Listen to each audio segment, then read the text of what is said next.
નમસ્કાર, આપ જોઈ રહ્યા છો નેશન પ્લસ ન્યૂઝ. હું છું આપની સાથે હેતલ ભગત.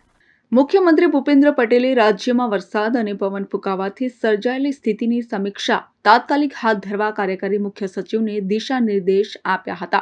મુખ્યમંત્રી ભૂપેન્દ્ર પટેલના આ દિશા નિર્દેશને પગલે કાર્યકારી મુખ્ય સચિવ સુનયના તોમરે અસરગ્રસ્ત જિલ્લાના કલેક્ટરો સાથે વિડીયો કોન્ફરન્સ યોજીને તેમના જિલ્લામાં થયેલા વરસાદ, પવન અને વીજળીની સ્થિતિ અંગેની તલસ્પર્શી માહિતી મેળવી હતી.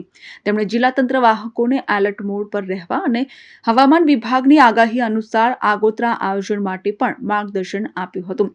રાહત કમિશનર આલોક પાંડેએ આ સમીક્ષા બેઠકની વિગત આપતા કહ્યું હતું કે રાજ્યમાં કુલ 41 તાલુકાઓમાં 2 મિલીમીટરથી લઈને 38 મિલીમીટર જેટલો વરસાદ વરસ્યો છે.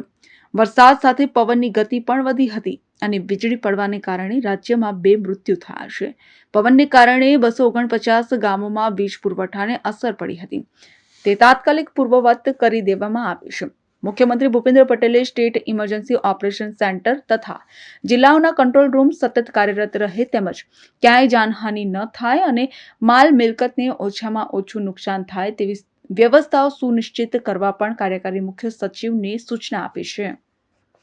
Report Nation Plus News, Gandhinagar.